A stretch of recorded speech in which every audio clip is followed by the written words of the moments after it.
Good evening, and welcome everyone to the Park and Recreation Committee meeting of Victoria on Monday, August 17th, 2020 at 6:30 p.m. And tonight we have an opportunity to be in the council chambers versus Zoom. So it's good to see each other in person. All of our committee members here are here, but we'll go ahead and do the roll call so you can see who is all here. We do have some guests, so welcome guests. I know you're going to be a part of sharing as part of a presentation. And also, if any of you are watching as guests, welcome. We're great to have you listening in this evening. So, Claudio, do you want to start it? Just state your name, and so everybody knows you're here. Yes, I do want to start it. I'm Claudio Gropetti, and I'm here. And make sure you speak into the mics, of course. Mary Larson, present. John Carlson, present. Judy Iverson, present. Amber Huttner, present. Larry Schultz, present. Jeanette June, present. Fantastic. So we have a full house, so full committee meeting tonight. The next item on the agenda is approval of the minutes from the prior regular meetings. And so we'll look at the July 20th meeting. And that was when we had our park tour, our annual park tour, and we need a motion in a second. So moved. Approve the minutes for the July meeting. I second. We have a motion and a second. All those say aye. Aye. Aye. Any noes? Motion carries. Also, our Park and Recreation Committee meeting from June 15th. We need a motion to approve the minutes. So moved. Need a second. Second. All those in favor, say aye. Aye. Aye. Motion carries. All right. So our next item relates to number 4, petitions. Got to keep flipping this on and off, right?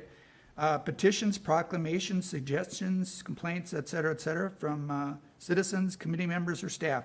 Any of you have anything you want to share? And not about the pickleball, however. We'll be covering that next, by the way. Well, the Victoria Garden Club did, with the help of the city bought the planters, and the garden club planted the planters there in front of the Victoria sign, and they're looking super. So thank you to the city for buying the planters, the containers. You guys are doing a great job, so thank you for your hands-on, literally, efforts. We're officially into our second year now, so we're excited. And you got new members. Always. Yeah. We always need more, though. And if someone is watching and they want to join the garden club, they have questions or et cetera, who do they reach out to? They can just email me directly, Amber Huttner, that's 2 T's, N-E-R, @gmail.com. Thank you, Amber. All right, we're going to make a slight change on the agenda to accommodate our guests.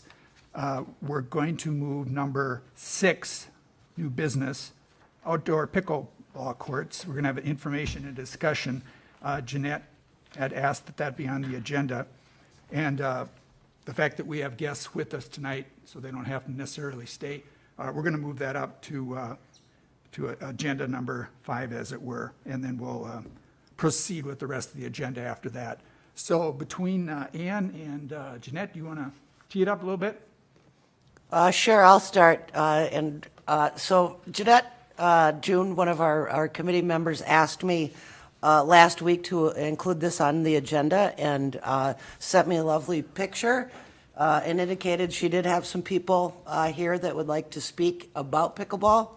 And with that, Jeanette, I'm going to just turn it right back over to you. All right. With COVID, any playing of pickleball indoors has definitely been on a hiatus, and we don't know how long for. So it really has put a strong demand on outdoor courts. And unfortunately, the city of Victoria has no outdoor pickleball courts that are usable. So I asked Ann to put it on the agenda to at least begin the discussion and research about how we could find a place to put probably 6 pickleball courts, which would require some fencing, And I just asked a couple people from the players to come and speak to that, just so you get an idea of the enthusiasm for pickleball. Can I ask you a question? Sure. Would we, if it wasn't for COVID, would we still be desirous of pickleball courts? If it wasn't for COVID, I think we still would want some outdoor courts, but some people, if it wasn't for COVID, we still could be playing indoors at the rec center, at the Victoria Rec Center. There's 6 wonderful courts that are very well used, but we still would want some outdoor courts anyway. But it's really put the demand for outdoor to the forefront. So, So I'm going to introduce Al Breakmeyer first. He's one of the, so if you come up here and just tell him your name and your address, and then go for it, Al. and I think we've, Hi, guys. My name is Alan Brockmeyer. I live on, you can take your mask down. okay, thank That you. helps. Thank you. I'll probably lose my hearing aid too, because that's how all this works. But I live right on where this trail here crosses Highway 7, so I use this trail quite frequently if I'm not playing pickleball. I'd like to thank you guys for doing what you do. I'm aware that it takes a lot of your time and it's somewhat of a thankless job, but thank you very much. We absolutely need people like you guys to take care of things and keep us all on the straight and narrow. What I enjoy about pickleball, and I've known Jeanette for 3 or 4 years. yeah, 3-4 years, and I've been probably playing for 5 or 6, and I'm 80 years old, and I play with anyone from me or to a couple of years older than me to this young lady who's probably 14, 13, something. So it covers all ages, and the things that I like about it is because I've met people like Jeanette and a whole lot of wonderful people, and people that I go to church with, people that I run into at Costco, people that are just from all walks of life. There's doctors, pharmacists, preachers, just everybody is there. And if you have an issue, if you need questions answered, there's somebody in this pickleball group that can answer these questions for you. I played with a principal from Mound System, and I'm the guardian for a 6-year-old, so I had some questions about what do we do with a 6-year-old. I'm 80 years old. I shouldn't have a 6-year-old, but I do, and I'm thankful for the opportunity. But anyway, I got answers to my questions, and a couple times I fainted on the floor, and there was a doctor there. He takes my pulse, and he says, well, next time you go for a physical, tell him to do this, which I did, and now I'm on some sort of heart medication. So, I mean, all of this has just been wonderful. But the friends that you make there are probably the biggest reason that you want to play pickleball, and all you guys fall into the age group between me and this young lady. So, and then you get some exercise that you're not even aware that you're getting exercise, but you're out there, you're moving, you're doing something, and normally you play for a couple hours, and you really don't work up much of a sweat, sometimes a little, but you get a lot of exercise and you're, it's just fun to watch the people play, you know. So we play in Chan mostly, and Chan has courts over at their rec center, and then they've got the Roundhouse park there. There's 6 courts in each one of these places. So, but today when I was there was probably 30 people and 20 some of them playing. So you get an opportunity to watch the other players play and offer them a few comments, you know, which is kind of my long suit. But if you need help with something, if you're having an issue with your serve or if your backhand or whatever, there's always somebody there that you can ask. They'll help you if they can.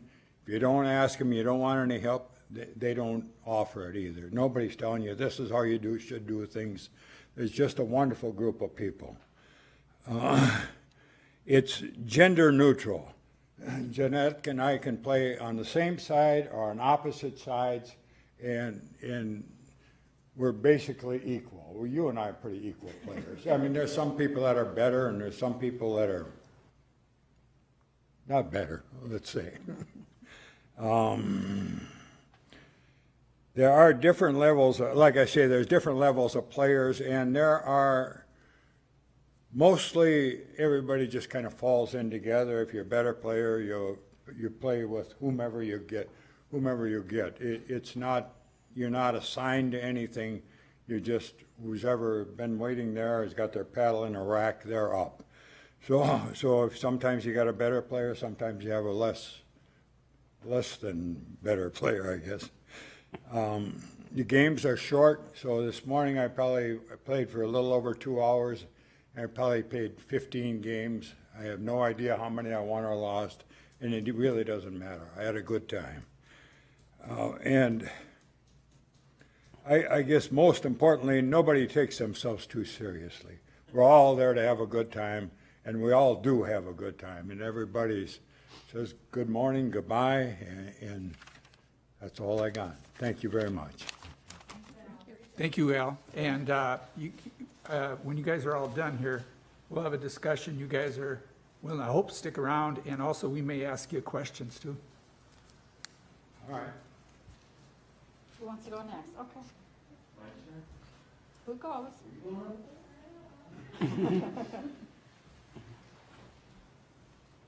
Any notes? My name's David Lane. I live in Victoria, 1060 Daylily Drive, in Garden Paths Association. Pickleball saved my life. 5 years ago, I got the news after I was an amateur athlete for years and years, licensed amateur racer on bikes, cross-country ski marathons, all kinds of things. Things started to go haywire. My legs started to go weak and weak and weaker. Finally, I got diagnosed with chronic inflammatory demyelinating polyneuropathy, which is also CIDP. And then on top of that, he says, you also have primary progressive multiple sclerosis. And his prescription for me was keep a good attitude and keep active. See you in a year. I go, okay. As life happens, I stumbled upon pickleball, and it worked for me. All I need is a couple steps. I can't walk a quarter mile, but I can play this stupid game because all I need is a couple steps. And I got into it in Chanhassen, where I lived, up until 2 years ago. And I got involved and started leading the beginner groups there, indoors in the gym. And then in the summer, we'd go outdoors at the outdoor courts. I had a wonderful group. I've had over 100 people on my email list to let everybody know when we'd play and get together. I started to form a community. I didn't even know what I was doing, but it became a community. It was amazing. You need help? I just put out an email. I need a couple guys to help move a couch. You get 4 people. You know, the thing about it is the community. It's not about the game. It's about these people coming together, having a great time. And hopefully it spreads. So I've been here 2 years. I'd love to have outdoor courts here. I play at Roundhouse now. I'd love to have courts. My neurologist, he looked at me 5 years ago. He looked at me and said, well, in about 10 years, you'll probably need a wheelchair. And I said, no, I can't say this, but you. And I found this silly game. It's keep me alive and active. It's the people that keep me alive and active. All my friends are involved with pickleball. Everybody I know, everything I have today is because of pickleball. Where I live, who I associate with, it's just been amazing. It's community, and I want to keep this community going. I got going in Chanhassen. Jeanette asked me to help her with beginner pickleball at Victoria last winter.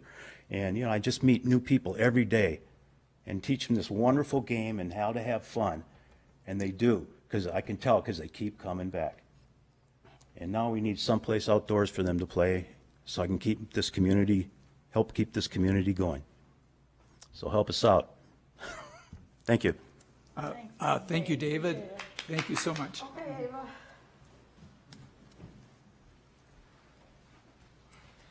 Hi, my name is Ava Kale. I live in Shakopee, 755 Westchester Avenue. I know I don't live here in Victoria, but my grandma lives here, and when I come to visit her, we love to go and play. I really like to play pickleball because it was really easy for me to learn because I normally play tennis, so I was like, is it going to be easy? But it was really easy for me to learn and fun for me and everyone in my family to play together. It's something we can do as a family. And I hope you'll consider putting some outdoor courts here so we can play more often. Thank you. Thank you, Ava, and we love guests who aren't from Victoria too, so.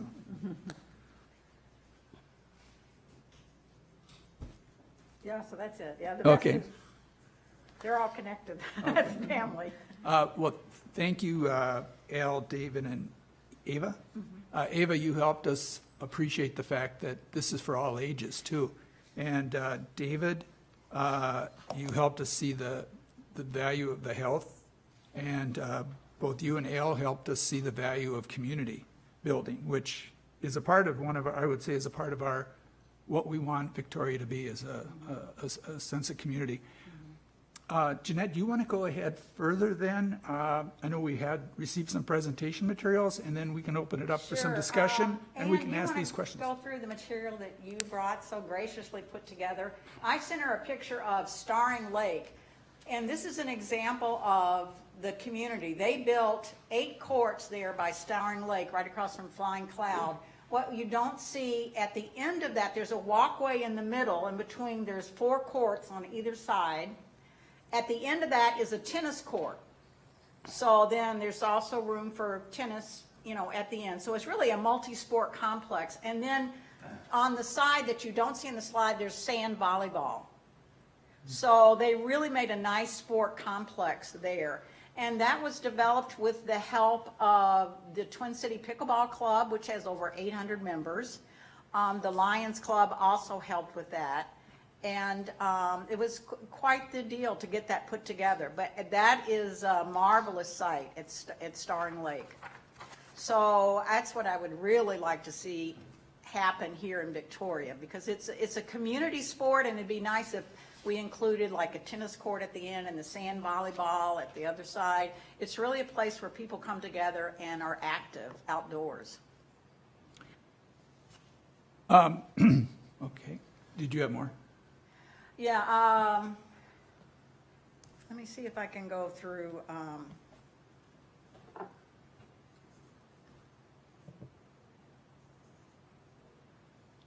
There was an article Al brought up that it's gender neutral. In other words, a guy doesn't necessarily have any more strength than I do.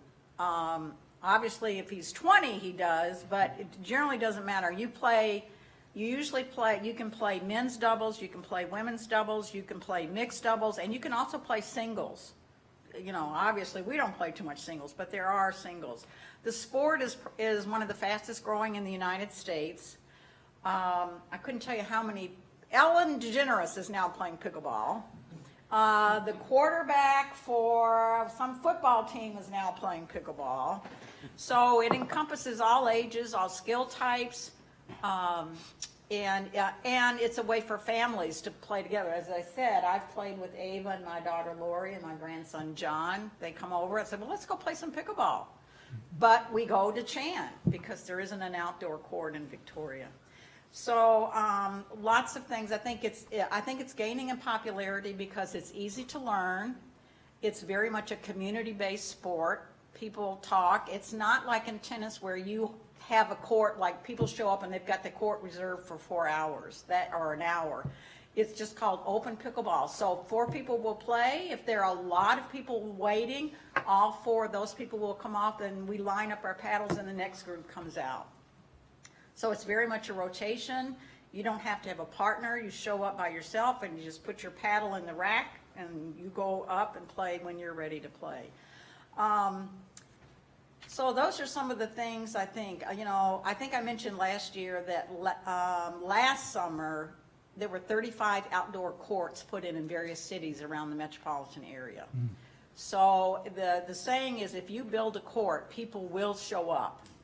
And it's just a shame that Victoria residents have to go somewhere else. But other than the rec center, we've pulled in people from Mankato to come play at the rec center during the winter.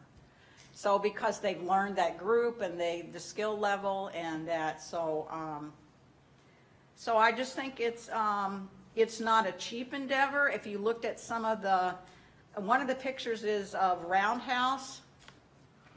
You can see Roundhouse that we're talking about. That's 4 courts with an aisle down the middle and a tennis court at the end with a basketball hoop in it. So kids can play, they can come play tennis, they can come shoot baskets on that court, and then we can play pickleball. So what else would you like to know? Is there a cost involved, or is it like a Nope. club or anything? You don't pay dues or anything? You Well, just- the Twin City Pickleball Club is $15 a year. Oh. You don't have to show up. The only equipment you need is a paddle and a ball. And it's with a wiffle ball, and this is like, that's it.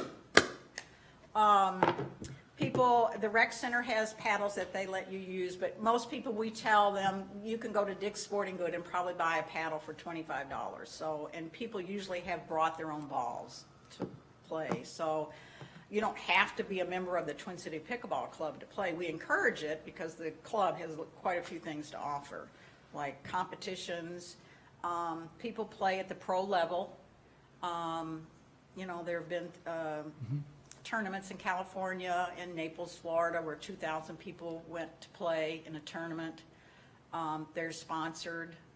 I volunteered there at the tournament 2 years ago as a court monitor. So it's a very fast-growing, very family-friendly, all ages, good physical activity, wonderful social. This is how I met all these people, was playing pickleball. And actually, that's how I got to play pickleball in London.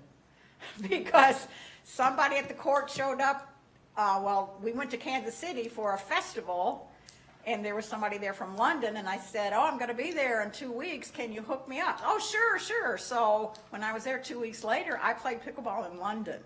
So it's not only in the United States. It's obviously in Canada, it's in Brazil, it's in Thailand, it's in France, it's in England, it's all over. So Wow. I just my hope here was at least to get us researching a place where it could be, and then to determine what the cost might be, just to begin the research and information gathering process. I know we're a ways from it, but I thought let's start because it will take several years to get this into fruition. Do any of you have any, I've got a couple of questions. I'm curious if any of you have any questions or comments of the committee members? Well, first, I'm sorry, go ahead. Claudio, go ahead. You have any ideas of where a location might be? That's what I've been talking to Ann about it. I'm not good at footprints, so if we're talking about 6 or 8 courts, we're talking about a bigger footprint. So, obviously I would love it at the rec center would be the ideal place, because one of the things you have to consider is that you have to have enough parking, because people are going to come and play. So you have to have enough parking. So the rec center, obviously, but I don't know if we have space or what's been allotted. Lions Park is another, but Ann and I have talked, and we're not sure there's, between the ball fields, that there's enough room. And the other consideration is you don't want it too close to houses because of the noise level. There was an article that Ann so graciously put in, I think it's in Burnsville or Apple Valley, the neighbors really complained about the noise, and so then they set up some times that pickleball was available, or open. So those are some of the considerations that also go into it. It needs to be fenced. The courts, individual courts need to be fenced. So you're not always walking across somebody's court to get to the next court. So those are all the things that have to go into consideration. But yeah, I would love it at the rec center at Lions Park, but I'm not sure we have enough space. But that's what I wanted to, at least to begin looking to see where could we possibly put 6 or 8 courts. Could we get by with 2? Do we have to have 6 or 8? I would not. I would not. I would not. If you're Why going to is do it, that? I think you need to really do it. And there is that much demand, Yes. Yes. even with all the other facilities in the Yes. metro? I haven't run into a lot of Victoria people, but I'm playing in Chan, and Chaska just built converted their tennis courts into 6 down at their Lions Park. So they put lights up as well. And- So, and, Sorry. yeah, if you build it, people will come. At Chan, sometimes you can have 30 people waiting. Because the reason I bring it up, because Lions Park tennis courts need to be redone. It's fenced. There might be some proximity challenges. And that would be how many courts for I think pickleball? I think that in two tennis courts, you can get up to 6, right? I'm not sure. 4, maybe? 4? Yeah, 4. 2 tennis courts would be 4. I have the map up here, Yeah. I think. And of course, the proverbial question is, how much would that cost if we were to just say, hey, let's turn them into pickleball courts and have them get used rather than tennis courts that may not be used anywhere near as much. If we use that situation where you got the fence existing and the base existing, any idea on the ballpark? Or maybe that's part of what we could have you research if we're interested. Yeah, I just in some real basic numbers, I'm guessing about 60 per court. Brand new. 60 per court, so 4 courts, $100,000, or what is that? 60? On 180. 180. Yep. Really? That's just a rough guess, but Yeah. because you've got the hard surface, which you need a base under, all the fencing, the painting of the lines. So yeah, I'm just guessing, but close to 60, I'm guessing. So there are 4 courts potentially? At Lions, Yeah. yes. So that'd be 60 times 4 is, Well, in this case, because Lions exists, I have 70,000 in the budget next year for redoing the courts, but you've got the base there already, and no excavation. So, yeah, So that's resurfacing and painting or yeah, yes, basically. And John, you made a comment that, at the tennis courts aren't used that much. Do we know that? Or is it a big popular thing, these tennis courts? Is that something we can well, find out? what I should do is I should have said, we do have multiple tennis courts. We have Holy Family, which it's a part of our City of Victoria courts, so we have a number of courts there, and they're real high quality. Plus, we have ones in Deer Run that is being redone right now. And then we have the ones up on 7 at, was it South Lake, Virginia. South Shore, Virginia, South Shore, Lake Virginia. Virginia Shore. So we have a redundancy of tennis courts, you could argue. Got it. Well, I'm definitely in favor of it. I have tried it once with the pickleball club, with doing a demo in Eden Prairie, probably 3 years ago, and loved it. When I moved to Victoria 2 years ago, I noticed that all of the pickleball times are during the day, and so until I retire, times don't work for me, but I'm really interested in that sport. I think it's just a really good activity. And, Eden Prairie, starring Lake Courts that they did there, that was an existing park that they took the land that wasn't really getting used. I can't even remember what was all there, but they repurposed that whole area of that park. So they had the advantage of having space already, and they redid that park. So, yeah, I would encourage us to be on the lookout for a place to put that. And when you showed the tennis courts, can you go back to that one picture? Which one? One showing the actual courts? Lions or the courts? Lions. Okay. Lions.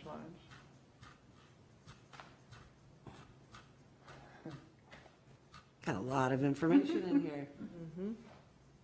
That looks like there's almost 30% extra, just on the red.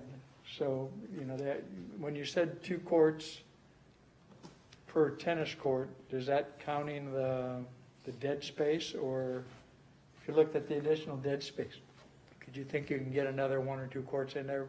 I don't know. I'm not good at kind of Gotcha. measuring that. The one thing I will say, though, most pickleball courts, at least the city of Chan's been good about it. They also put a concrete apron on the side where they have tables with umbrellas.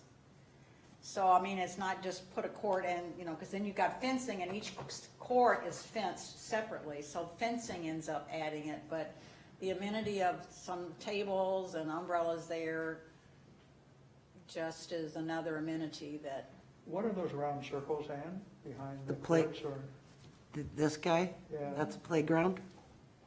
damn kids? Hockey? I want to give Larry, give you a chance to weigh in here. Yeah, I would suggest that we direct Ann to explore further the cost, what the potential alternatives are, and once she has that, she brings it back to the group where we can have a discussion. I'm personally in favor of adding this amenity to our community. However, I think as a Park and Rec Board, we should have a discussion of how this fits in with the other priorities that we have. And, you know, I don't know where it fits in that because we haven't had that discussion yet, but I think we need further information. My personal belief is I'd love to have it, and I think it should be a fairly high priority, but not necessarily top priority. We need to have that discussion. So I think we should direct Ann to pursue this further, including looking, since the Lions Park piece is coming up, to see if there's any feasibility there, what the projected cost might be, and then we can have a discussion when we have like our annual time where we review our plan for the coming year. And that's the intent of this agenda items. Jeanette asked that we bring it up. Thank you, Jeanette. Thank all of you for being here. Al, David, Ava, and family. That was very helpful. And and let's see, unless there's someone who would like to speak somewhat to the contrary, I think Larry brought it up very well, that we would like to see, we recommend that Ann pursue this further in terms of looking at what some of the options might be, which would include the tennis courts, looking at the issue of the noise and the closeness, and maybe talk to some people even perhaps, and then also maybe an option A or a B. And like Larry said too, we need to see how it fits and then into our bigger picture of priorities. Does anyone want to add anything to that? And again, this isn't a motion, it's just sort of some guidance and direction for Ann of an informal nature. Everybody, raise your hand if you're in favor of that approach. Okay. Ann, I'm going to ask you, is that the kind of direction you were looking for? Yes, that's very helpful. Anything else that you would? Nothing right at feedback this on? time. We'll just put it on the list to do and get working on it and bring it back to the committee for further discussion. And then I think as it relates to the tennis courts, we're going to put hold on fixing those up until we've really worked this out further. Yep. Yeah. Okay, Al, David, and Ava, and yes, thank you for joining us, and we really appreciate it. We love to have community input, and you've given us some great advice. Thank you. You can always stay if you don't have anything better to do. You're welcome to stay if you want. You know, that took a little bit longer than I thought, but you know, it's so seldom that we have guests that are interested in a topic. I think it's okay to take some time Understand what. and really to get input of people that are going to use it.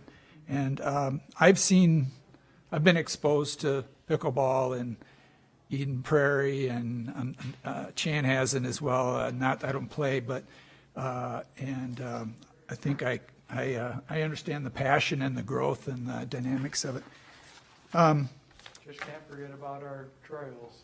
That's right. Okay, so we're going to move on to number 5, old business, which is a park projects update, and that would include Lions Park parking lot, which would be right where that tennis court is that we're talking about, and also Wassermann Lake Preserve. Sure. So just to provide an update, I know that back in July we did tour Wassermann Park, and in the same time the watershed district and the city were going through the interpretive signage, and that information I just kind of wanted to go through, although it's a little bit difficult to see. But so this is the entry sign, and then we've also got that hub, the 3 hub signs that we had discussed, where we ended up getting it narrowed down to the story of the Oak Savannah. Also kind of like a "You Are Here" map within that hub signage. And then the third and final one was the habitats of the area. It also included some of that independent signage that was located at each of the, for example, the stream bank, the fire pit. So I think that generally most of those signage pieces were approved by the district and also the city council, with the district paying about $101,000 for the signage, and the city contributing its about $36,000 that was included in the overall park budget. So other items that have been done out there, the island work, the trail work was completed about a week ago. That looks great. Compared to when we were out there and walked through the thistle, and so the trails are laid down now, and it really turned out nice. And they've got the boardwalk abutments all graded in and graveled. The wood chip trail that goes around the front side of the lake was done. Also, and I don't remember if the curbing was in when you guys were out or not for the parking lot, and so all the curb work was done. For the entryway, the storm pond and the parking lot. And most of the play structure was completed. And then this week they started work on, actually last week they started work on the shelter pavilion area. But unfortunately they had a pretty significant amount of rain came through. So they were waiting for the site to dry out. I was out there last Thursday. And the plan for this week, as long as everything is dry, they should be paving this week, the parking lot and some of the trails. So yeah, it's looking real good out there. So still on track for a fall completion. So that's kind of the update on Wassermann, and I'm happy to answer any questions. If you have any, ideally, and we've talked about it, the watershed district, we've talked about doing a grand opening of some sort with COVID. It might be a bit challenging, but we're going to try to figure something out, so. That would be this fall still? Yeah, that's what we're thinking is this fall. What month are you thinking? Maybe October. So winter use? Winter use, we'll have it open for winter. So we'll be plowing the parking lot, the trails. The pavilion will be open, the restrooms. Some of the wood chip trails we're not going to plow. It'll just be used for either skiing or horseshoeing or walking in, depending upon the amount of snow we've got. And then we'll see how the rock trails go, because that'll be a challenge to plow too. So it might be snowshoeing and just walking with that one too. So. Any comments or questions on this one? Just an update from Ann. I think it's great. It just seemed like this project went more quickly than most anything else we've worked on, so awesome. Remember when it was going to be 10 years before we could even start? What was that? I said, I remember when they discussed it was going to be 10 years before we could even start. Yeah. And did we collectively scale back on the number of signs or whatever? No, it wasn't. I think we took 3 of them out. Okay. Ended up taking 3 out. Okay. Just to save some costs. Okay. Well, it looks like we're going to have perhaps a very, very creative virtual opening. Yeah, maybe. Or, yeah, we just set up times that people can come out. So we'll work on that as the fall comes around. I think we have a Victoria Elvis, don't we? Or someone that could be one of our celebrities for it. Well, it's fabulous. And obviously it's working great with the Watershed District, great partner, and it's just wonderful to see it come to fruition. Thank you, Ann, and you wanted to update us as well? Yeah, just on the Lions Park parking lot. The Lions parking lot is scheduled to be done starting this month. We ran into a permitting issue because they intended to start the first of the month here, and so we're waiting now for a permit to be issued from the Watershed District. So our hope is that they will still be starting yet this month, and I don't anticipate this project taking too long because it's a pretty straightforward project. So looking for that to be done in September as well. Well, considering how many years and years and years and years and years we've been waiting for that to 12. to fruition, we're 12. so we can wait a month. Yeah, so. All right, thank you. Well, the next item is obviously a very important one to our committee and to the city and financially as well. The Bavaria Trail update, and I know this is something where, just to back up the train a little bit, this goes all the way back to, particularly for people who maybe aren't aware of this project, the whole area of trail disconnects goes way back to a variety of citizen surveys that have been done that indicated that was a real priority for the residents of Victoria from both the safety and a health perspective. And the city council has made trail connections a part of its strategic priority, and I'm sure it will continue to be, likely. And also, very importantly, a significant trail fund was established with significant dollars being put in year after year. That's not been too many years, unfortunately, but at least it's starting to be real money. And also, as a part of the work we did, we all recall the prioritization we did, where we tried to objectively prioritize the trail disconnects. And Ann has put that ranking in the materials. So the first priority trail was Bavaria. We had quite a bit of discussion about east-west, and we determined that the east was better for a variety of reasons. So we moved forward with that grant. Ann submitted a proposal for funding for a grant, and you can reference that. The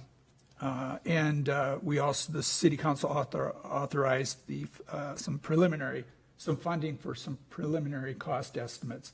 So we're kind of getting into the substance of it now, I think we're probably finding a little sticker shock, and I think for me at least, it shows that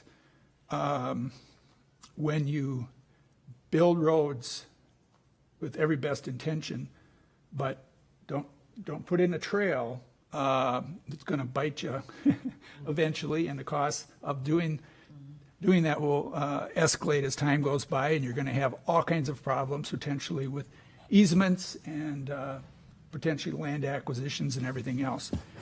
I thought it might be helpful just to state that. You all know that, but maybe for the benefit of anyone who's listening, who or watching, who hasn't really been involved in this topic before. So Ann, do you want to go ahead with this, and then you want to go through it all, or you want people to I think that if people have questions as we move through, I'm happy to answer them. So if I just don't want anyone to forget. So feel free to interrupt. And thank you for setting that up, John. As you know, the Park and Rec Committee has spent a significant amount of time looking at trail gaps throughout the community. And as we went through the process of trying to prioritize, I can't even tell you how many meetings we talked about it, and obviously the first priority was the completion of Bavaria East, and the map shows this portion from roughly, it's now Alley Lane, which is here, all the way up to Highway 5. So in early 2000, the city council authorized the hiring of Bolton and Mink to come up with some preliminary design and some preliminary dollar amounts. And I know this is a bit difficult to see, but this is now Bavaria. We're looking kind of in your east and west. So this is now the east side of Bavaria, and this is the west side. So they put together a preliminary layout with the intention of trying to stay within county road right-of-way or city right-of-way, because the county road ends at 18 here, and then this becomes the city street. East is on the bottom? East is on the bottom, yeah. So this is 18, this is 5 here, and 86th here. So, you know, without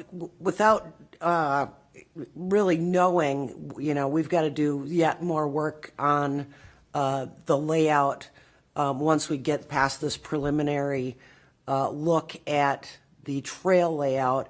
When we met on site with an engineering firm, probably two of the really toughest spots, and I took you guys out there when we did our tour last summer.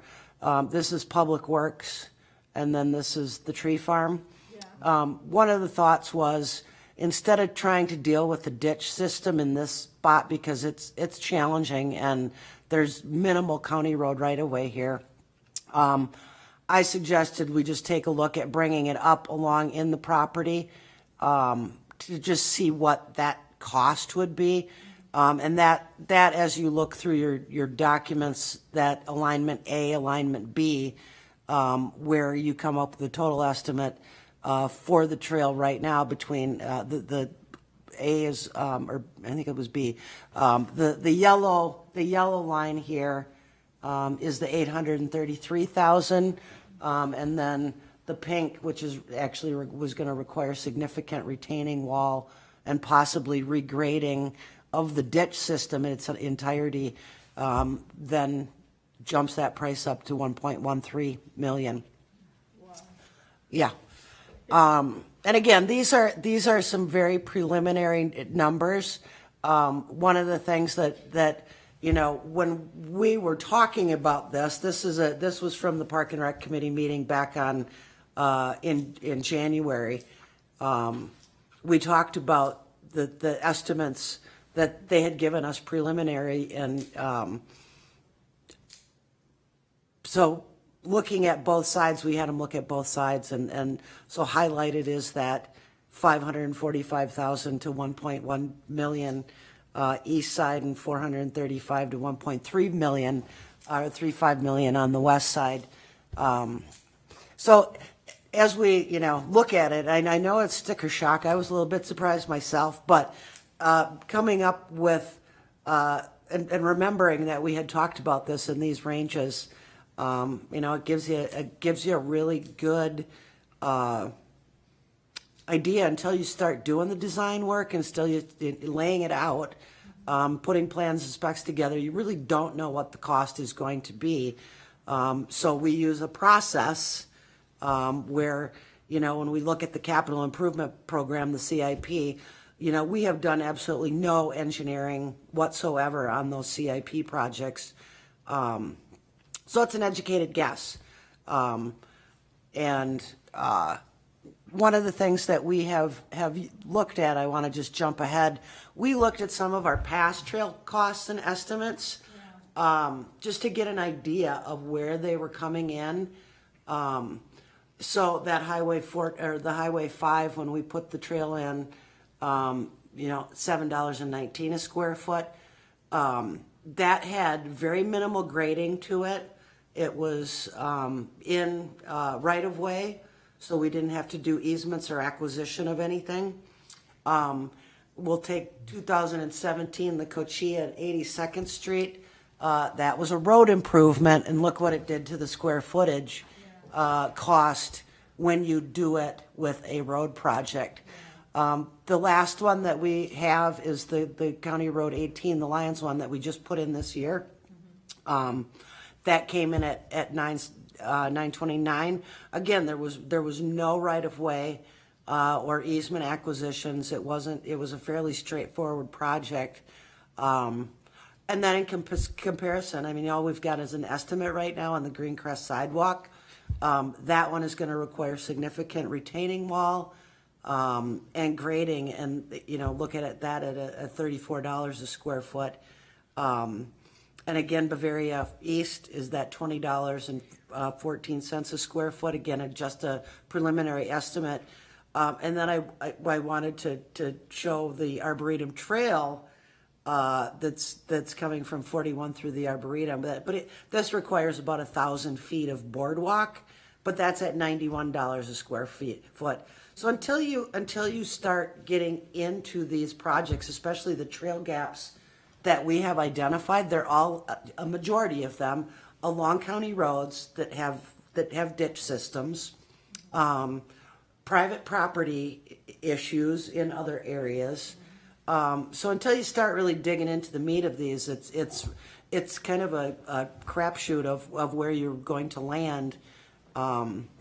So anyway, I thought was interesting, and I just. Two questions. Yep. On you have 1.13, are you leaning towards doing the pink version? So. Or the yellow, because the yellow Hey, where'd it go? that was the first question. It's gone. Where did it go? That's very odd. So I actually met with the property owner, and the option B, the lower cost, is not on the table. So that's where we will be looking, at least right now, with the preliminary estimate of 1.13 million. So as we move through, if the city council wants to continue to move forward with this, the next steps would be to complete the plans and specifications, which is the layout, where you will get another refined cost. Bidding the project is really where you get your final cost. And so those are the steps that we proceed through. It's just like a street project or a road project. It's very similar in nature to that. So, at any point in time, the city can say, no, it's too much. No, we don't want to do it. And the estimate can go up or down. I mean, it still could go higher depending upon what happens in the bidding process or in the plans and specs. That's where they'll start getting into the cost, the real official cost of retaining wall. Are there easements, whether temporary or permanent, that we're going to need from property owners? And then also part of the process that we use is we'll have to have a neighborhood meeting and meet with those property owners that it will impact. And as you guys know, certainly, neighborhood input is very important in the process and can impact a project. And so those are the full circle, I guess, of how we are at this point now and where we are at. So I wanted to bring this forward to have the Park and Rec Committee offer some input, discuss, add thoughts. One of the things that we're looking at, the trail fund, the projected balance, when we include the 1.13 million in with the construction over a 2-year period of time. That first year, we will still have a fund balance of about $91,000. The next year, we will have a negative fund balance if the project stays where it is. of a very small negative balance. But then you kind of blow through the trail fund until you start looking out again into now 24, 25, into 26 with those next projects that are up within that prioritization that you guys had worked through. What's the trail fund amount, like, for, That is in your packet. Let me see if I can pull Yeah, it like up. the city only has is going in 250 a year, it goes up to 400, up to 500 Yeah. years out, but that's all that's getting added to that I fund think, every I think 50,000 is. Trying to think if I added have per it on year, here. that That's what They increased the amount from the base amount from Yeah, the prior year. So 1,000 a year. if it was 150, Oh, I year thought I one, had it. then it would be yeah, 200. that's what I thought. So And then surprised me when 300. Ann said, including the 1.13, we still had 90K left. The numbers aren't aligning. Right, if they're giving us 100 or 200 a year, it's 2020. Let's say they give us 200 a year, which they're not right now. 2 No. years is 400,000. So it was 200, this year, and we have a projected fund balance of 496,000 at the end of this year. Okay, Next year, we have 250 plus a $150,000 grant gotcha. But you've got those. that it includes then half the project in 2021, half the project in 2022. Gotcha. And then we also have the Greencrest sidewalk in here for next year at 110,000. So here's the, whoa, good catch. So the cost of doing this are excluding what exclude our grant, because the grant's what we're paying, using to help pay for it, not, it's not the costs are what they are. Yeah, and we've spent, some of the engineering dollars that are going into the project are also coming out of the trail fund. So that's like, I think it was 25,000 budgeted for this year, and then those projects, the project moving forward would also come out of there, so. And it is a possibility on Greencrest, which, I think we talked about before, and I think we're all supportive of the project, and it certainly is a public safety thing for sure. But anyway, based on council discussion, I got the sense that there certainly is a possibility that may come out of perhaps some of the land sales, those property sales that we looked at, that including some of that parkland that we weren't using. It is a possibility that the Greencrest, which is in the park trail, the trail fund, may get repopulated, as it were, from Greencrest, but that is going to be up to the council to decide. So it could be higher, and hopefully it would be, but we will need to see. And the big expense that I see the largest expense between A and B really deals with the retaining wall.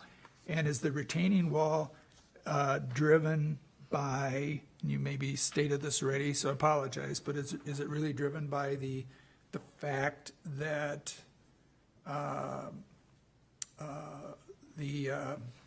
hate to use the party's name.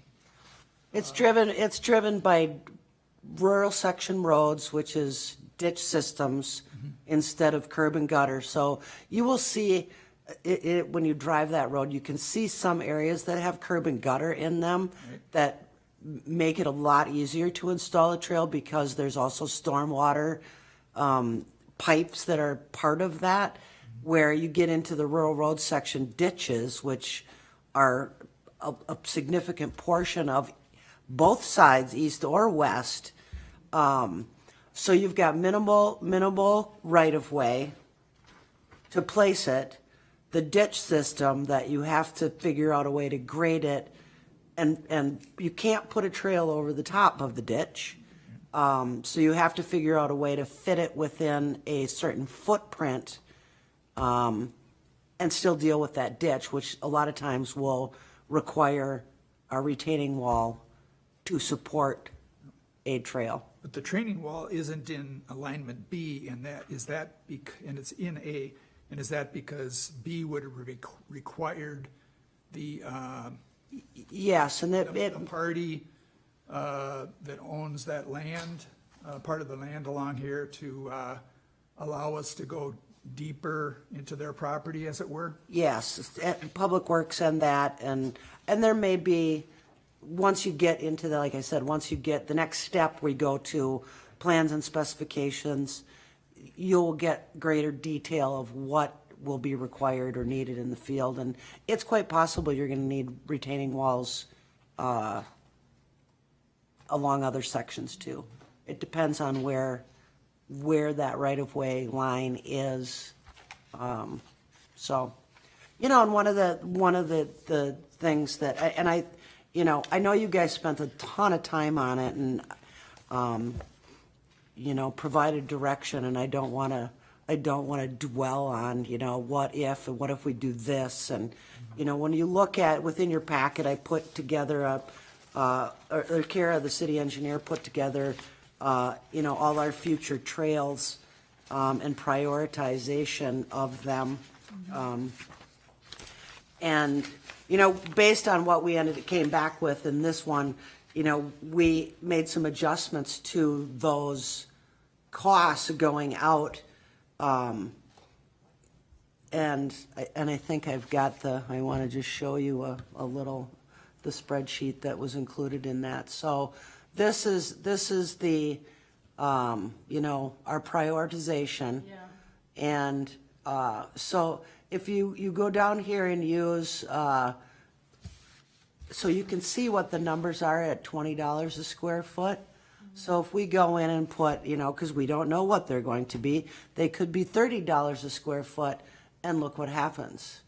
Or they could be 15. Or they could be $15 a square foot, and, you know, this is what happens. So it changes that cost. So until you know, with a little more information that, again, how the process works, we're not going to know exactly what the final cost is. It could be lower than 1.3. It could be higher than 1.3. So without taking that next step, we will not know. Question, back when we were talking about east versus west, I mean, there were a lot of pros for the west. One of them, at least that's coming to mind, is intuitively we thought it was going to be it'd be lower cost. In light of what you see with, or have seen with this estimate, have you given any thought to what west might look like, and if that would be significantly lower cost?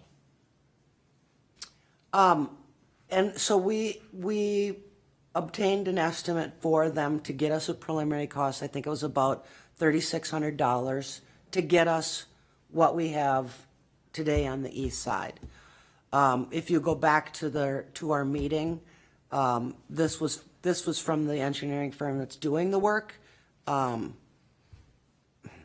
So it's certainly an option that I think is worthy of discussion.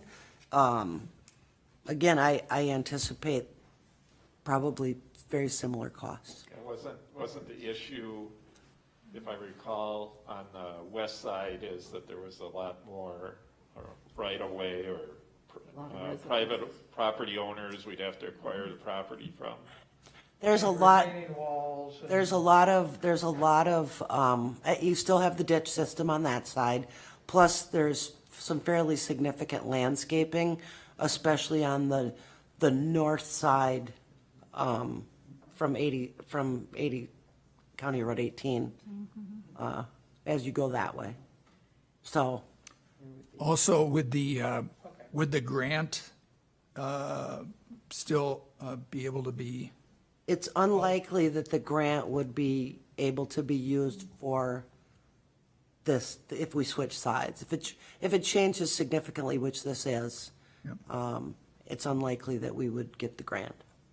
Well, we're really learning about how expensive it is to do this. And so I looked at Marsh Lake Road because there was discussion about, and in fact, I don't know that we took action, but I know we had discussion about it, about putting the trail in at the same time. And that was going to be more than this. If you look at what Chanhassen is putting in, and they're just one partner into the corridor from, that's going to be going on the south side of Highway 5 out to the Arboretum, going under 41. I think they're paying more than this project would cost, the Chanhassen's part cost. So for cities at least like us and like the Chanhassens and et ceteras, when we've got roads that are built, we've got unique topography with marshes. We didn't have proper design work done at the time. We're looking at astronomical costs. And it's unfortunate. So I think Ann put together the fact that it can be done if it's done over a 2-year period. Another option for the council could just be to say, you know what, whoa, and we're just going to want to keep building up our fund. But I don't know that we have got a magic bullet to pull out of our quiver, and I don't think Ann is, if she's giving us an update, and I guess giving us an opportunity if we want to say we want to do a mid-course correction in what we recommend, but I'm not sure I see it, what it is. I guess my comment would be, the costs are important. However, we took a long time to look at what the priorities would be. And at some point in time, there's going to be a trail on the east side of Bavaria. And it's not going to be cheaper 5 years from now. Plus, we give up a $150,000 grant. So I think it would behoove us to figure out how to get it done. And I don't know what all those answers are. Maybe it's a 2-year piece, and that kind of makes sense to me. But I would hate to forego the project unless somebody knows something that somehow 5 years from now it's going to be a lot cheaper than it is now. So we could, I suppose one of the alternatives, we could consider one of our other projects, but then we lose $150,000 that we'll never get back. So I guess I would suggest that we move forward. I think not for us to decide, but something that maybe the city council wants to decide or to discuss is you're never going to, I don't know that we're ever going to see interest rates at a lower rate than they are today. So if we really want to make a commitment to listen to the citizens of Victoria who want their trails expanded, we have an opportunity to do that as a city if we choose to do that. And we can do that by spending the next 2 years of our funds, and then it take a while for that to build up to do our next one. Or perhaps the city council could consider borrowing some funds at unbelievably low interest rates. Not that we necessarily want to go into debt, but that's another way to get this done if we really want to do it as a city.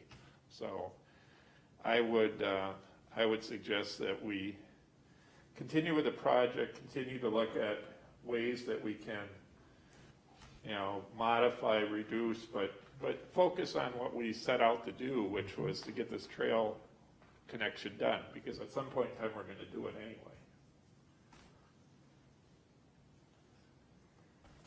And is it can somebody in the city give us an estimate of, to your point about going into debt, but what the cost of money is today, if we were to get, be it $1, $2, $3, $4 million, and think about stretching projects over a few years. I don't know that anybody wants to go into debt, but it's as cheap as it's gonna get. Yeah. And there may not be a whole lot of interest expense when you really get right down to it.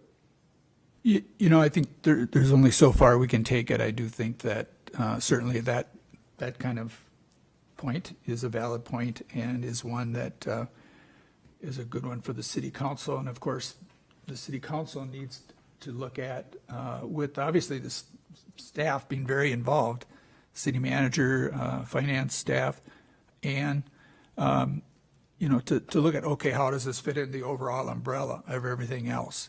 So, and that's the part we can't take it to that.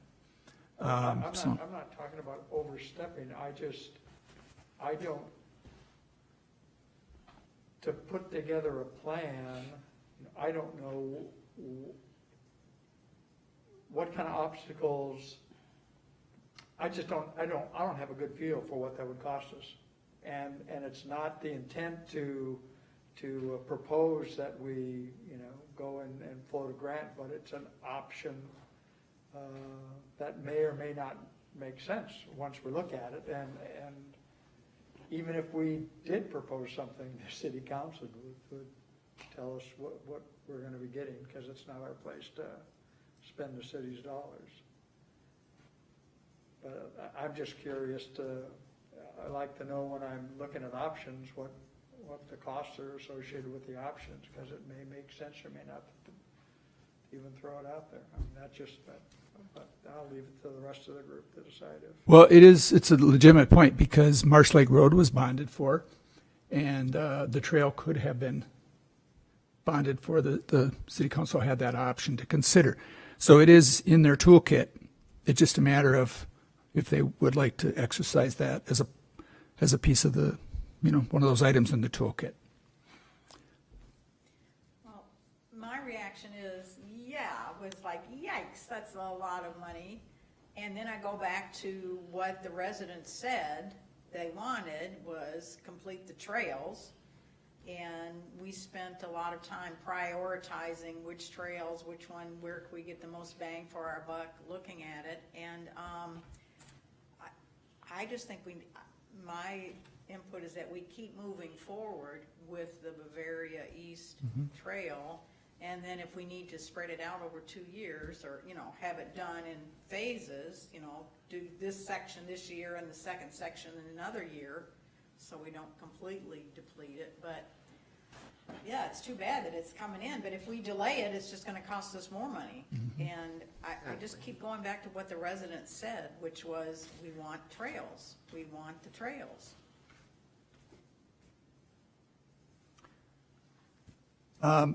My sense from the group is that, well, first of all, Ann has given us an update. Thank you, Ann, on the costs and, kind of teed it up for us. And I think we are, and welcome any discussion to the contrary. We're at a place where we're saying we would like to see the project move forward. I would. Me too. Yeah, I agree. I think it's necessary to get people to be able to move up and down that at Bavaria, because it's a very narrow and a very busy road, and it's certainly not safe to walk along the shoulder. It's the only way to get from 5 on down east and west there. I think the city council may bring up other major trail disconnects that are going to could be less money, and I think the answer I think we're going to find is no, and plus we prioritized, and I think we're holding fast to that. And is that enough of a sense of the group? I don't know. We don't need to make a formal motion, do we? Or Or would that be helpful from a vantage point of It the might be council? helpful just to Okay. provide a motion and that recommendation of the city council, whether it's, Okay, keep moving, to look at other options, to, yeah, I think it would be So helpful. what's the next step cost roughly? $5,000, $10,000? So the city council approved all the engineering scope for the project back in, I don't recall the month. And the next, so the first phase is, I think it was, this first phase was about 14,000. And then the next phase, moving into the plans and specifications, I think was about 35. And then there was construction, Gotcha. so it was the whole package that the council approved. And I want to say the whole cost was about 60,000 in total, maybe? Okay. Larry? For a motion. Yes, if you've got one, that would be very helpful, and one that we can keep concise and I'll it's try. clear. Okay, I would make a motion that we recommend to the city council that we proceed with the Bavaria East Trail project while we continue to explore how to fund it over a 2-year period. I second. Is there a second? Okay, is there discussion on that wording that anyone would like to have on the wording or on the substance of the motion? The question, why add the piece about exploring other options? Okay, the only, other options for funding, For funding, right. not for, No, correct. I correct. put that in because I don't want the city council to see it as a yes or no question. I want them to say that, I mean, if they want to throw it back to us and say, figure out how to do this, I don't want them just to look at and say, well, we want to go ahead, and they say, well, it's too much, no. So I put the funding in there so they start thinking about what they might have anyway, but think of what other funding opportunities might be, whether it's bonding or whether it's we do it do it over 2 years instead of just, whatever. I want to leave the options, Yep. some leeway in there, Okay. was the reasoning. Are you satisfied with that? Satisfied. Okay. And is that motion clear of our intent? Yes. Okay. Is there anyone else that wants to speak to it? Okay, so we're going to vote on the motion, and if we can do a voice vote, all in favor, say aye. Aye. Opposed? Abstain? So the motion carries. And can you restate the motion then, just one last time for us? Okay. Did you Or write Ann, it down? how you have it down? Ann? I did write it down. Okay, thank you. Should have done that before, my apologies. The Park and Recreation Committee recommended the city council to proceed with Bavaria Trail East project and explore how to fund over a 2-year period of time. Yes. Very good, thank you. And I'm sorry I did not have Ann repeat that before we voted. Poor leadership there, I'm sorry about that. Okay, well, thank you, Ann. Thank you, guys. And we're going to move on to other business, which is 7.1. And Amber, do you want to say anything? Amber, you go ahead and share. About that, this is my last board meeting? Is that what we're? Yes. Okay, Amber is unfortunately going to be resigning from the Park and Recreation Committee. And we want to thank you for your service, Amber. You will be missed, but you will not be missed because you're still going to be active in a variety of ways, including the Garden Club.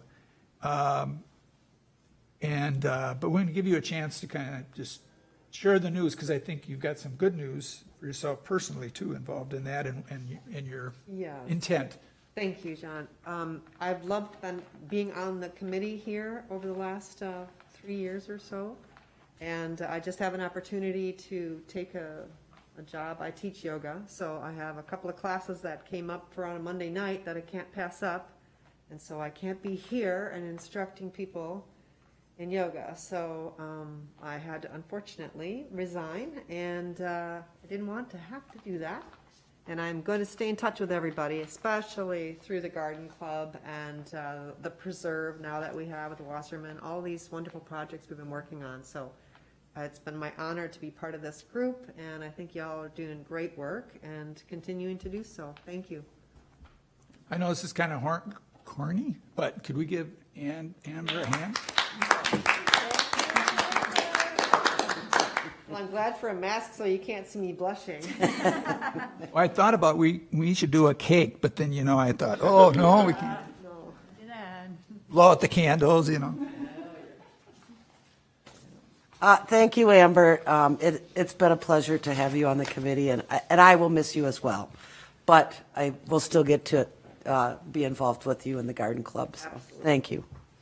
I do know that Ann is, the process has worked in such a way that there were 2 people that were next in line, as it were. So I know Ann is working on that process. So perhaps at our next meeting, we'll have a new member, if all goes well.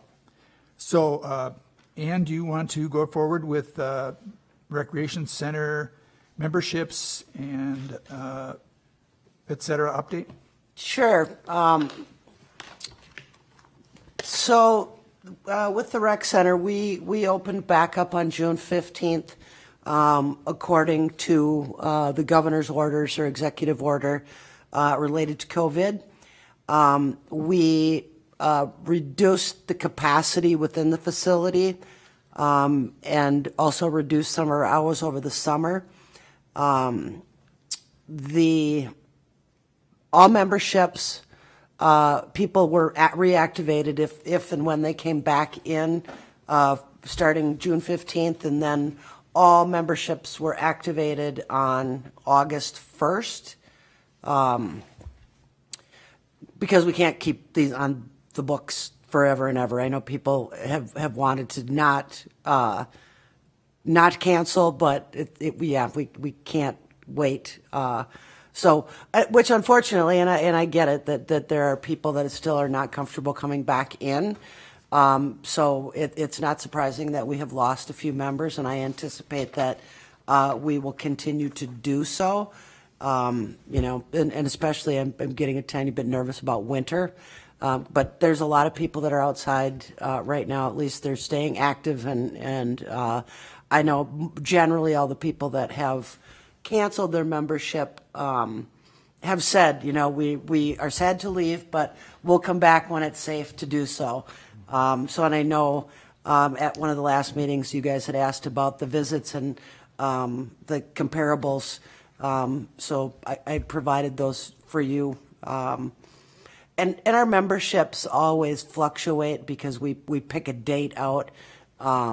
So on last year, on the 31st, on August 1st, we might have had, 620, depending upon when somebody's membership ended or expired, and got new ones in. So, but we are seeing a decrease in our memberships.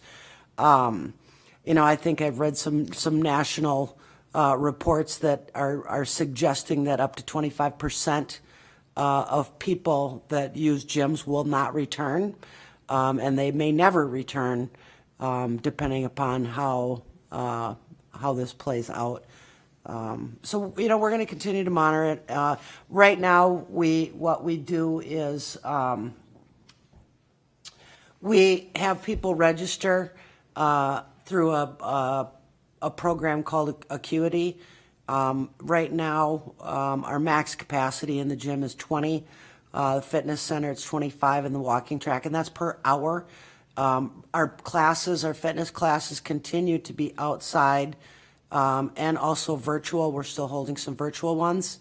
We did reopen daycare on August 21st, and we will continue to evaluate, the operations as we get more information, and especially on our programs, because we're going to need to pull fitness classes inside. We're trying to also look at pickleball and how we're going to manage that. Reservations of the gym, for example, we use a lot of youth associations have gym reservations through the winter. So those are things we're going to continue to evaluate, and we're staying in touch with our neighboring cities on that. Because we all like to be a little bit on the same page. So, but that's it for where we are today with the rec center. We have we're doing a lot of cleaning. We're spending a lot of money on cleaning products. It's try to get gym wipes, and it's nearly impossible. So we're probably going to start making our own. But yeah, it's the amount of cleaning that we have to do, and then just trying to get your hands on it is a whole nother story. So, but we're plugging along on that. I would just say, I went to the gym for the first time, to the fitness center on Sunday, and it was very easy to register. Just went on, picked my time slot, and I think there were 3 of us in the fitness center. So that was wonderful. So, everything was spaced out, and it was closing time, whatever. And then she came, that was right before it was going to close, and so she came around with spraying something. Which, Yeah.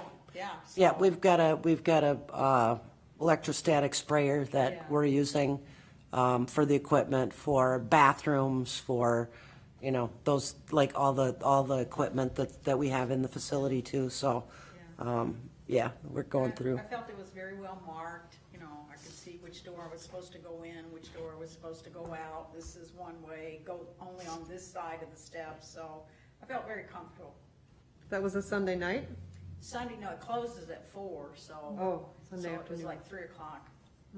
So yeah, we've got the people that come in that we give them 45 minutes. We let them in at the top of the hour, kick them out at 45 minutes later, go up and spray the equipment down, let the next group in. It seems to be working. It'll be interesting. I mean, unfortunately when it's pouring out rain, or I can imagine when it's 30 below what we're gonna deal with. But so those are kind of the things that we're looking at. So yeah. Ann, is there anything you want to, could you give us kind of just the high-level financials as it relates to, our rec center, our revenue expenditures and Yep. Paying of our loan and et Yep. cetera? So, and I've included the second quarter report in with your packet. And right now, revenues, generally, most of our revenues are coming in from the school district lease and our agreement with them. So right now, we're at the end of the second quarter, which was the end of June. We're at about 69% of revenues that were coming in. And our spending was only at about 26%. So we're really trying to hold the line with any sort of expenditures. I know we had the locker rooms were in the budget for this year, but we have the locker rooms blocked off. So I've just been kind of waiting on that to begin that project, but just really only spending money where we absolutely have to, and most of it is on cleaning products. So. And we're going to continue to do that. We do have a fairly good fund balance in that rec center, and any expenditures that we haven't spent will go back into the fund. And I think at the end of this year it was projected to be about $900,000. So, we're just trying to really watch what we're spending and just to try to, not go crazy with our fund balance. So, because who knows what's going to happen in the future. Good job on that, though. That's phenomenal. Yeah, and important to note is on the loan that we have, that we pay each year, it doesn't come out of the general levy. It's covered through the funding from the rec center. Right. And we're in such a condition that that we'll continue to be able to cover it out of the resources that the rec center generates. So that's a good thing. And do you still have staff that are furloughed?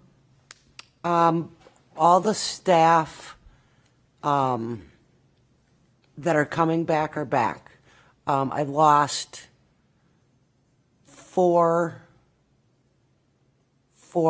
employees through this process, but we have hired some additional ones that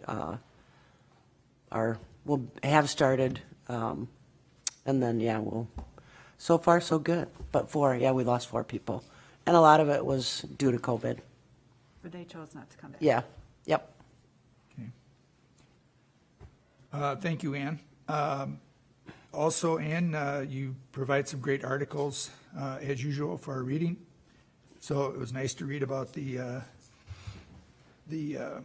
popularity of mountain biking and how there's mountain biking going to be provided in Chaska, and that there's a Chaska high school mountain biking team. Mm-hmm.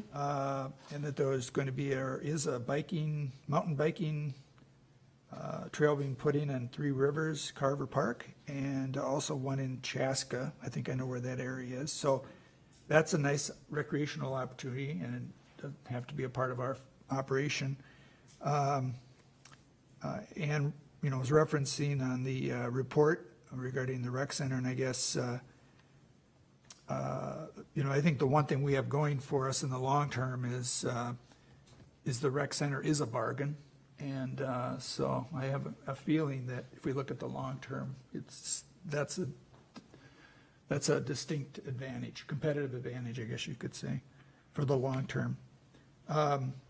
And also, it was interesting to read as a part of one article about the rusty-patched bumblebee, and they indicated one of the areas where the rusty-patched bumblebee are in the Arboretum. I don't know what they look like, so I don't know if I could tell one bee from another. But anyway, interesting articles, Ann, that you always provide. I don't know if anybody else has any comments. But they are helpful in terms of getting getting the landscape from a bigger picture. Are there other items that anyone would like to bring up this evening? The only thing, John, I wanted to just touch briefly on the rec programs. Okay. So all of the programs were canceled through July or through the first part of July. So what we did was we contracted with a company that runs the camps, and so we've been getting kids back in. We've done some baseball, track and field, soccer, basketball, and flag football, and some tennis. So we're getting some kids back to return to the rec programs. We just had a movie in the park last Friday, and of course it was tornado weather, so we didn't that wasn't real successful. And then we had another concert in the park last Wednesday, and of course it rained, so we didn't have a lot of people turn out for that. So, but we are looking right now at programming for fall and winter. We're really focusing on these small group, babysitting classes, safe at home, just some real small group things, especially as we move indoors for winter. So just to provide an update on that too. Thank you, Ann. Is there anything else that anyone would like to bring up? Our next meeting is on September 21st, so make sure you get that on your calendar. What's that? I said it doesn't seem possible that it's. No, that's getting to be snow time. Don't say it. We're from Minnesota, we love it. Anyway, September 21st. So is there a motion to adjourn? So moved. Second? Second. All in favor? Aye. Thank you guys.